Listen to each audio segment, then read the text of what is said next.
Pessoal, então, retomando aqui a nossa terceira e última parte da aula 1 sobre a crise na Venezuela, o que vai acontecer, pessoal? Essas reformas sociais, na chamada Revolução Bolivariana, em que ele usa a imagem ali do Simão Bolívar, né, para poder se promover, então ele vai apresentar durante ali, o período do seu mandato, pessoal, durante o momento em que o petróleo esteve em alta na Venezuela, certo? Muito dependente ali da exportação do petróleo. Então, vai apresentar, pessoal, que melhoria em alguns aspectos, então, em alimentação, moradia, saúde, educação, emprego, certo? Acontece que, ao mesmo tempo que ele apresenta essas melhorias, ele continua com aquela política anti-Yankee, né, anti-imperialista, anti-globalização, anti-integração econômica, né, principalmente com os Estados Unidos. Os Estados Unidos vai apresentar, né, ali já no final ali dos anos 2000, perdão, dos anos 2010, certo? Ele começa a apresentar ali respostas negativas a essa resposta do Hugo Chávez, certo? A essa postura com relação, né, à política do Hugo Chávez, certo? Então, o que vai acontecer, pessoal? O chavismo então vai começar a entrar em declínio. Por quê? A gente sempre teve, pessoal, durante todo o período, desde ali, né, da independência da Gran Colômbia, né, desde o momento ali em que o Pérez, né, ele aplicou o golpe lá atrás, certo? A gente tem ali uma intensa perseguição e massacre de oposições. Então, sempre que tem protestos, sempre que tem mobilizações, né, sempre que ocorrem as mobilizações, né, durante os governos, tanto de Pérez como de Chaves, existe perseguição e existe supressão desses movimentos, né? Eles são perseguidos e eles são, portanto, ali suprimidos pelas forças do governo, né? Pelas forças militares que são fiéis à figura aqui do Hugo Chávez, portanto, certo?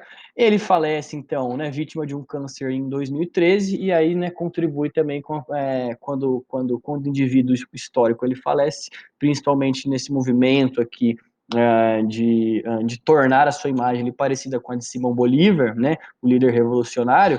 Ele acaba morrendo e aí ele é tido como um mártir, certo? Né, uma espécie de mártir, um líder heróico histórico, certo? Só que com a morte dele ficam as dívidas, né? Ficam as dívidas e agora a economia da Venezuela, pessoal, já não é a mesma lá dos anos 2000, de 1999, entre 99, 2007, 2005. A partir de 2010 começa-se então, pessoal, a crise econômica na Venezuela, certo?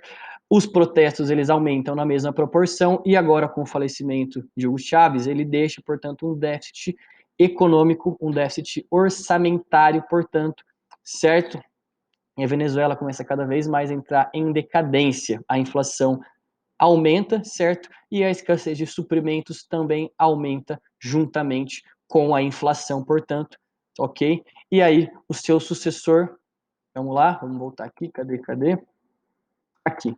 Nicolás Maduro assume, certo? Teoricamente ali, né, ele sendo vice, ele teria direito, mas o ideal, né, o correto segundo a Constituição seria convocar em novas eleições. Aqueles que são fiéis a Hugo Chávez, eles reconhecem Nicolás Maduro como um legítimo presidente, certo?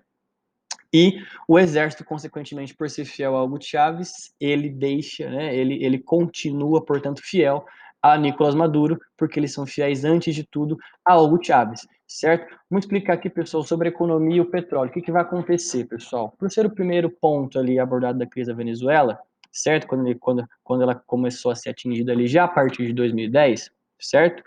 A grande raiz dessa crise, então, é a desvalorização do petróleo. Então, primeiro, pessoal, quando os Estados Unidos ele começa a impor, né, sanções, né, à Venezuela, ele vai deixando aos poucos, né, de comprar o petróleo da Venezuela, porque ele aumenta a sua capacidade de produção, começa a buscar petróleo em outros países, aí também vem a interferência dele lá no Oriente Médio, certo? Tá? Então ele vai buscando outras formas de conseguir o petróleo para que ele pudesse parar de comprar da Venezuela e aos poucos ele vai minando, né? Ele vai minando essa economia venezuelana que é tão dependente do petróleo, né? Que não é nada diversificado, correto? Então no mercado internacional o petróleo caindo, a economia da Venezuela cai junto, né? Sendo ela membro da OPEP, né? Organização dos Países Exportadores de Petróleo, certo? O principal problema desse cenário